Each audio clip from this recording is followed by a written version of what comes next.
Olá, seja muito bem-vindo à classe dos professores, a sua lição em qualquer hora e lugar.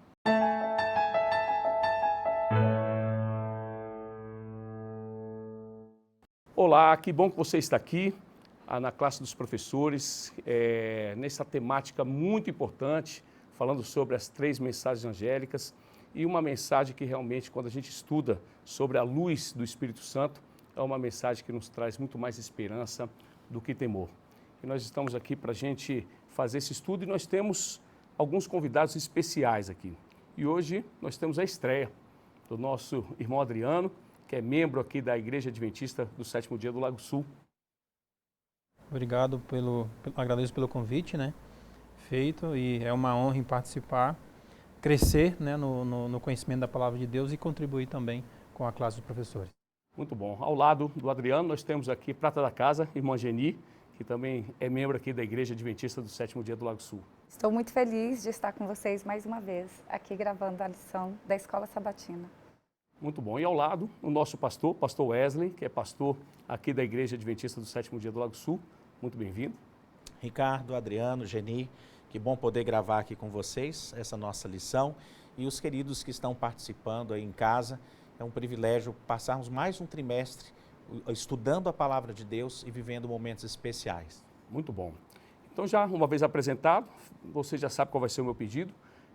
Se você ainda não é inscrito no nosso canal, se inscreva no nosso canal, ative aí as notificações, que toda vez que subir um conteúdo novo, você vai ser notificado e você vai estar sempre próximo da gente. E eu queria fazer um pedido também para você escrever aqui nos comentários de onde você nos assiste. Nós estamos impressionados com a quantidade, com a reverberação dessa mensagem, dessa classe dos professores. E eu vou mandar um abraço especial para 3 pessoas que já nos assistem e que muito provavelmente está aí, que é justamente a Delta Rocha, que nos assiste de Manaus, lá do Amazonas. Nós temos também o Kazumi Moraes, e ele inclusive pede oração pelo evangelismo do Japão, e ele está nos assistindo do Japão. Então um abraço para toda a colônia brasileira que habita aí no Japão, e um abraço também para Francisca Cardoso, de Serra das Araras, Minas Gerais. Muito bom. Então vamos adentrar a lição e para a gente começar, eu já vou pedir para que o pastor Wesley faça a sua oração. Você, assim como estiver, curva a sua fronte. Por favor, pastor, uma oração. Vamos orar. Querido Deus, obrigado, que oportunidade o Senhor nos concede de conhecermos mais a respeito desse assunto tão importante e relevante para os nossos dias. Fala ao nosso coração através da participação de cada um aqui. É o que nós te pedimos em nome de Jesus. Amém. Amém. Vi outro anjo voando do céu, pelo meio do céu, tendo o evangelho eterno para pregar aos que habitam na terra e a cada nação, tribo, língua e povo. Esse verso, o verso para memorizar, está em Apocalipse 14, 6. E aí o autor traz, na introdução da lição, um pensamento interessante que diz que no antigo Israel, quando os povos pagãos ao redor do povo de Israel, politeísta, adorava lá os seus deuses de madeira, os seus deuses de pedra, havia no povo de Deus uma mensagem muito forte, que está em Deuteronômio 6,4, que diz: escute, Israel, ó o Senhor, nosso Deus é o único Senhor. Então é muito interessante quando tinha realmente o povo de Deus tinha essa consciência do monoteísmo, de um único Deus. E o autor traz aqui também que ao longo dos séculos, o ato de cantar o Shema, que é justamente uma oração fundamentada na palavra hebraica que diz ouvir, relembrava justamente o povo judeu dessa convicção espiritual de um Deus único, de um Deus monoteísta, de realmente uma cultura monoteísta.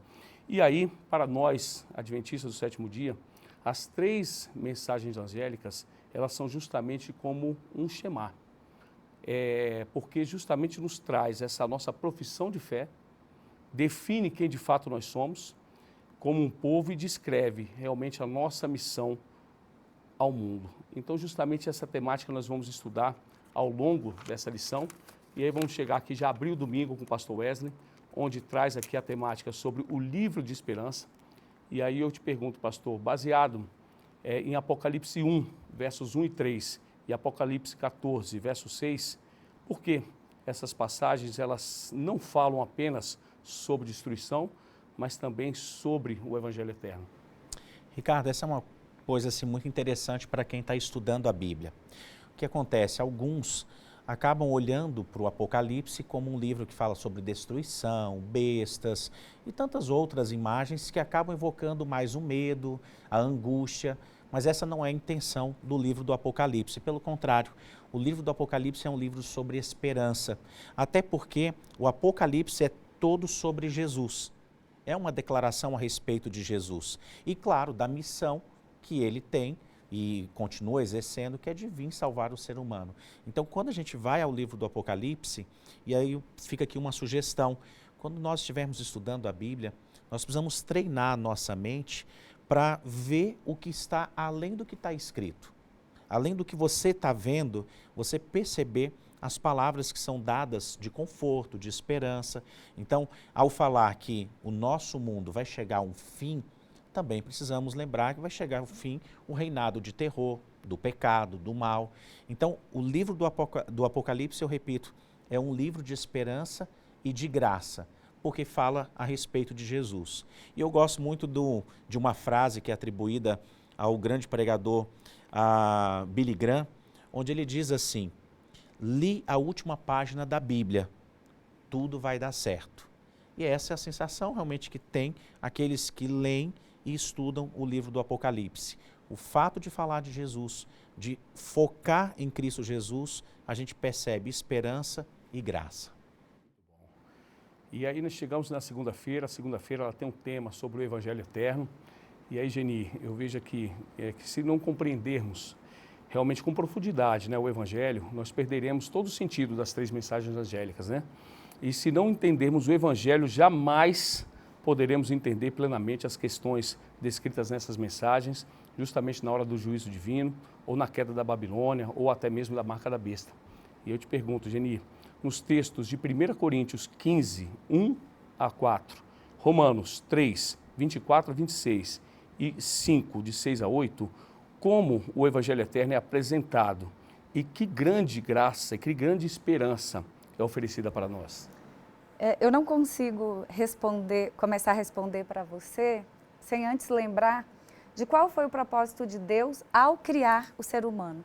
Lá no início da história humana, o que Deus queria era um relacionamento pessoal com o ser humano. E desde que aconteceu o primeiro pecado, nós fomos totalmente separados de Deus. E por nós mesmos, jamais conseguiremos essa reaproximação. Então, assim, a gente tem que lembrar que nós só podemos nos aproximar de Deus pelo dom gratuito da salvação em Jesus. Quando o Filho de Deus, que era totalmente inocente, morreu pelo culpado, o amor de Deus foi manifestado em seu sentido mais amplo e perfeito. Há esperança para nós, respondendo à sua pergunta. Ao sermos justificados gratuitamente pela graça divina, mediante a redenção que há em Cristo Jesus, que derramou seu sangue e deu a vida em nosso favor, como diz Romanos 3, 24. Só assim, Deus pode salvar transgressores da lei, condenados por causa do pecado, e ainda assim permanecer justo e justificador. Não de todos, somente daquele que tem fé em Jesus, como está escrito em Romanos 3, 26. O Evangelho é a notícia sobre a morte de Cristo, por nossos pecados, sua ressurreição, seu amor e seu cuidado para conosco. Ele foi rejeitado, para que pudéssemos ser aceitos. Morreu a morte que era nossa, para que pudéssemos viver a vida que era dele. Que lindo, né? Que mensagem maravilhosa. E chegamos agora na terça-feira, que diz sobre uma história de graça. E aí o autor traz aqui que as 3 mensagens angélicas, elas são uma história realmente de graça. E são a história de um grande amor do Salvador. Aquele que nos amou tanto e que preferiu experimentar o próprio inferno até que perder um de nós. E aí eles falam justamente do amor ilimitado, insondável, incompreensível, imortal e infinito. E preste atenção, Deus jamais, nunca é pego de surpresa, né, Adriano? E aí eu te pergunto, Adriano, com base em Apocalipse 13, verso 8, em 1 Pedro 1, 18 a 20. O que esses versos nos ensinam sobre o plano de salvação? Você mesmo citou, Ricardo, de que Deus não é pego de surpresa, né? E é interessante a gente, quando formos estudar o livro do Apocalipse, nós sempre termos em mente o amor de Deus, João 3,16, né? Porque Deus amou o mundo de tal maneira que deu o seu Filho, né? Para morrer por toda a humanidade, né? Então, quando a gente olha o Apocalipse de capa a capa ali, a gente vê em todas as suas linhas o amor de Deus e a preocupação dele para com a sua criatura, de revelar tudo aquilo que ele planejou, né, desde o início até os últimos dias da história desse mundo, ele deixou revelado aos seus filhos. E isso mostra, ao estudarmos, mostra que como Deus não é pego de surpresa, ele já tinha conhecimento, né, de que o ser humano cairia e por isso ele já tinha um plano traçado da salvação. Então esse plano de Jesus se colocar à disposição e morrer na cruz do Calvário para perdoar os meus pecados, seus pecados, né, os pecados de todos nós, não foi algo criado após, né, a criação, não, foi algo já planejado desde o início. Deus é tão maravilhoso, o amor dele é tão grande, tão inexplicável, que nós é uma coisa que a gente não consegue compreender, porque no pensamento humano, na compreensão humana, quando a gente percebe que uma pessoa vai errar, qual é a nossa atitude? Não, eu não vou falar para ele, eu não vou solicitar esse trabalho para aquela pessoa porque ele vai errar. Então a gente já corta, né, ali, já não entrega aquela missão para aquela pessoa. Mas Jesus não, mesmo sabendo que o ser humano iria pecar, ele resolveu continuar o plano dele, resolveu nos criar e resolveu dar o livre-arbítrio para cada um de nós. Então quando a gente olha aqui para o livro de Apocalipse e vê o plano da salvação, ele foi estabelecido desde a fundação do mundo. Inclusive lá em Apocalipse 13:8 menciona a questão do livro, né? Então esse livro que é mencionado ali em Apocalipse é um livro que sim existe desde a fundação do mundo. E os nomes, né, de todas as pessoas que aceitam a Cristo são escritos nesse livro ao longo da história. Então há um registro, né, de quem, quando a pessoa aceita Cristo, o nome dele é escrito nesse livro, né?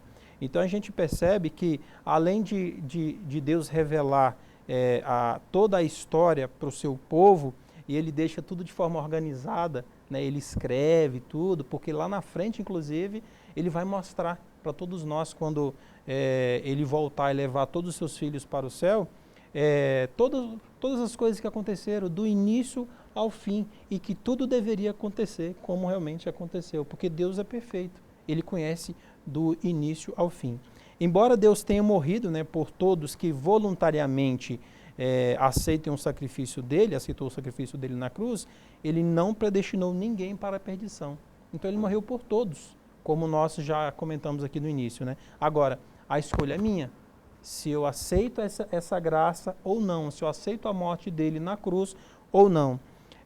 Compete a cada ser humano, o destino, né? E como a gente vê lá em Josué 24:15, porém, se vos parece mal seguir ao Senhor, escolhei hoje a quem servais. Então, uma escolha minha, uma escolha sua, né, a quem servir. Deus, como já falamos, ele morreu por todos nós. Agora, depende da minha escolha, se eu vou aceitar essa graça que ele dá a cada um de nós, de se um dia viermos a morrer, ele, quando voltar, vai chamar pelo nome e nós iremos ressuscitar e morar com ele eternamente, né? Então, o livro de Apocalipse, ele é uma revelação da graça e esperança ao seu povo nos últimos dias da história desse mundo. Amém, muito bom. E nós estamos fazendo uma classe que é uma classe também interativa. E eu queria fazer uma pergunta para você. O que você aprendeu até aqui, até agora, essa primeira rodada de estudos?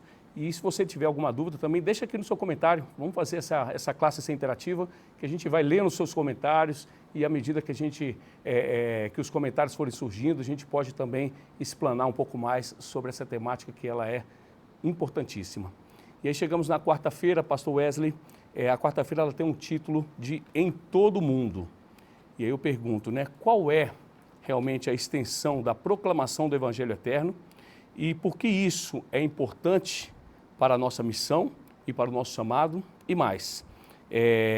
Em Mateus 28, versos 19 e 20, como esses versos se encaixam também na mensagem do primeiro anjo.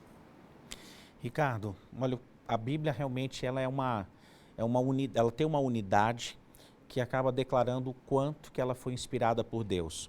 O mesmo Jesus que falou para os discípulos ali no início, e João estava nessa ocasião lá em Mateus 28, ele disse, ide, portanto, fazei discípulos de todas as nações. Agora, em Apocalipse 14, o versículo 6, João, que estava presente, diga-se de passagem, ele também tem essa compreensão de que o Evangelho Eterno precisava chegar a todos. E aí, novamente, repete essa ideia de um Evangelho Eterno para pregar os que se assentam sobre a terra. Então, essa mensagem maravilhosa de salvação, essa mensagem de um Deus que vem para continuar o seu ato de amor e trazer a humanidade para si, ela precisa chegar a todas as pessoas. E vale lembrar alguns detalhes interessantes. É um privilégio participar da proclamação do Evangelho. E eu aproveito para perguntar para os amigos que estão nos acompanhando, o que você está fazendo ao longo da sua jornada para proclamar esse Evangelho? No lugar onde você se encontra, o que você está fazendo? Às vezes ficamos tão preocupados com a missão, né? Puxa, lá na janela 1040, e as comunidades que são distantes, tá? Mas e o vizinho, aquele seu amigo, um vizinho de porta, o que você tem feito? Porque a mensagem é essa, o Evangelho Eterno é para ser pregado a todas as nações. Se é um privilégio, a nossa participação precisa acontecer de uma forma assim, mais dedicada, organizada, e termos a certeza de que estamos levando o Evangelho que realmente foi descrito, né, ou foi pedido ali, uma ordenança de Jesus. Eu gostei muito quando a lição da Escola Sabatina dessa semana disse o seguinte, a comissão dada por Deus e descrita em Apocalipse 14 é a maior tarefa confiada à igreja. E aqui leia-se também aos seus membros, né? É um apelo para darmos à vida a grandiosa tarefa de revelar o amor de Deus pouco antes do retorno de Jesus. Então, gente, é em todo o mundo, a começar justamente aí pela sua vizinhança, pela sua cidade, pelo seu bairro. E a mensagem que nós temos é muito clara. Esse Deus que entregou a sua vida por nós, Ele está voltando para buscar os seus filhos. E aí, a nossa escolha, o nosso posicionamento faz toda a diferença. Amém. Muito bom. Olha, recentemente eu participei de um concílio de anciãos e uma frase dita pelo pastor me chamou muita atenção. Ele diz assim, nós estamos liderando um movimento profético.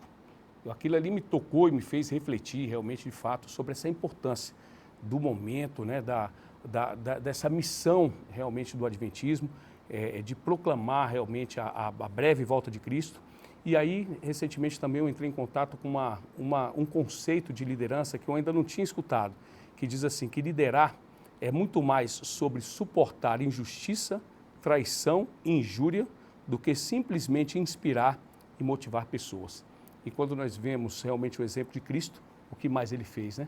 Suportou injustiça, suportou injúria, suportou traição, ele inspirou pessoas também, mas esse suportar é fundamental. Então nós percebemos isso, esse movimento profético que nós estamos liderando tem esse suportar, de que você proclamar, de espalhar a mensagem angélica. Vai ter dias que a gente não está disposto, mas a gente sabe que vai valer a pena quando cada pessoa que receber essa mensagem se entregar aos pés de Cristo. E em breve estaremos realmente habitando as mansões celestiais, contemplando o Cristo face a face. Então isso vale a pena demais. E aí chegamos na quinta-feira, Geni, nós estamos falando justamente disso, né, de um movimento missionário. E diz aqui, ó, que por meio do estudo da Bíblia, os primeiros adventistas tiveram uma compreensão cada vez maior das 3 mensagens angélicas, né, e perceberam que Deus tinha uma mensagem para essa geração.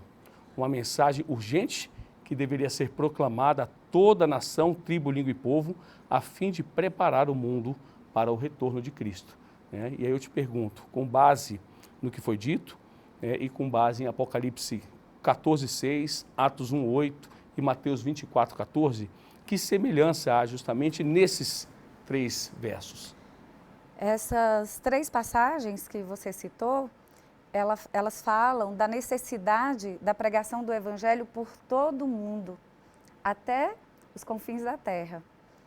Esses textos, eles deixam claro que há uma mensagem, existe uma mensagem que ela precisa ser dada a todo o mundo e com muita urgência, né? Apocalipse 14:6, como o pastor já citou aqui, João o chama de evangelho eterno, para ser pregado a cada nação, tribo, língua e povo. Em Atos 1:6, Jesus disse aos seus discípulos que quando eles recebessem o Espírito Santo, seriam as testemunhas dele em Jerusalém e em toda a Judéia e Samaria e até nos lugares mais distantes da terra. E o que aconteceu logo a seguir? O livro de Atos, ele é cheio de testemunhos, né, maravilhosos do que aconteceu quando os discípulos receberam o Espírito Santo.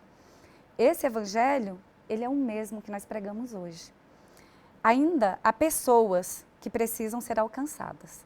Em Mateus 24:14, diz que quando esse evangelho do reino for anunciado ao mundo inteiro, virá o fim. Se o fim ainda não veio, ainda faltam pessoas que não ouviram dessa maravilha, desse evangelho eterno do qual estamos falando aqui hoje. A mensagem adventista chegou até agora em mais de 210 países, dos 235 que são reconhecidos pelas organizações mundiais, pelas Nações Unidas. Esse é o mesmo evangelho que teve início lá com os apóstolos. Ele nunca foi deixado de ser pregado. Nós queremos muito que Jesus volte logo. E por isso que nós estamos aqui, gravando essa lição para esse canal, com o objetivo de alcançar mais e mais pessoas, de falar dessa maravilhosa graça que nós temos em Cristo Jesus, dessa esperança, uma promessa de vida eterna e feliz com Jesus. Amém, muito bom. E aí chegamos na sexta-feira, Adriano, e eu vou pedir para você dar aquele fechamento para a gente encerrar a lição. É gostoso a gente perceber o cuidado e o tanto de conhecimento também que Deus tem deixado na sua palavra, né, para cada um de nós. E a palavra de Deus é um baú, né? A gente cava, né, e cada dia mais a gente descobre coisas novas, né, do conhecimento do Evangelho, né? E quando a gente coloca aqui a questão da mensagem, as 3 mensagens angélicas principalmente, e a Gini falou da pregação, né, que Deus tem chamado um povo, né, para pregar a mensagem dele. Eu começo aqui com uma pergunta que eu achei bem interessante aqui na parte de sexta-feira. Poderia haver uma razão mais completa, grandiosa, gloriosa e significativa para viver do que proclamar a promessa da vida eterna em Jesus Cristo? Então teria um outro propósito a vida do cristão, a não ser proclamar a mensagem de Cristo? Se eu aceitei, né, se eu aceito hoje a mensagem de Deus em minha vida, eu tenho que proclamar. Se eu estou cheio do Espírito Santo, eu devo proclamar essa mensagem para as outras pessoas. E qual o propósito, né? Qual o nosso propósito? Qual o seu propósito que está nos assistindo hoje, né? Viver a vida aqui nessa terra, buscar as coisas desse mundo, ou fazer a vontade de Deus, buscar outras pessoas para o reino de Deus, colaborar com o avanço da obra de Cristo e ajudar a completar a obra, né, e viver eternamente com Ele. Então nós possamos pensar, né, ao longo da lição dessa semana, nos preparar, né, orar cada dia mais, nos colocar cada manhã na presença do Senhor, buscando o Espírito Santo, estudando a sua palavra, e pedindo a sabedoria para que a gente realmente seja capacitado pelo Espírito Santo para levar a mensagem às outras pessoas, né? Até tem um dado interessante aqui, segundo uma pesquisa da Universidade de Michigan, nos Estados Unidos, concluiu que quando uma pessoa ela tem um propósito forte e claro, ela prolonga os seus dias de vida cerca de 15 anos a mais de quem não tem um propósito. Então nós, como cristãos, como conhecedores da palavra de Deus, temos que ter esse propósito muito claro na nossa vida, que é estudar a palavra do Senhor e pregar essa palavra para as outras pessoas, né, para o avanço da da obra do Senhor. E não tem meio termo, né? Não haverá experiência neutra. Ou você será cheio do Espírito Santo, ou você será cheio do espírito de demônios. Então, esse é aqui o Apocalipse nos mostra, né? Então, devemos buscar o Senhor de todo o nosso coração, para que sejamos capacitados para pregar a mensagem do Senhor e abreviar o máximo possível a volta de Cristo. Então, é um alimento realmente muito forte, né? Algo que mexe com o nosso interior e nos move a cada dia para buscar realmente alcançar esse objetivo, de nos preparar e preparar outras pessoas também para Cristo. Maravilha. Que bom, hein? Que benção esse estudo, né? Então, espero que você esteja se sentindo alimentado nessa parte espiritual. E para a gente fazer o encerramento, então, Adriano, eu peço para você fazer uma oração, pode ser? Sim. Oremos. Senhor, nosso Deus, nosso Pai, muito obrigado porque o Senhor deixou tudo revelado em Sua palavra. Nos ajude, Pai, a estudar a cada dia e compreender a Tua vontade em nossa vida. Assim também, Pai, ao compreendermos a Sua vontade, estarmos cheios do Seu Santo Espírito, procuremos, Pai, a passar essa mensagem maravilhosa, essa mensagem de graça, de restauração, de salvação, Pai, para as outras pessoas, para o nosso vizinho, para os nossos familiares, porque sabemos que muito em breve o Senhor voltará. Ó Senhor, fique com cada um de nós, abençoe também cada pessoa que assiste à classe dos professores, esteja com cada um deles, é isso que eu te peço e te agradeço, em nome de Jesus Cristo, amém. Amém. Muito obrigado pela sua participação e lembra, se você quiser contribuir para o avanço da obra, vou fazer um desafio. Você vai compartilhar esse conteúdo para pelo menos 10 contatos seus e assim você vai contribuir certamente com a obra. Um abraço e até a próxima lição.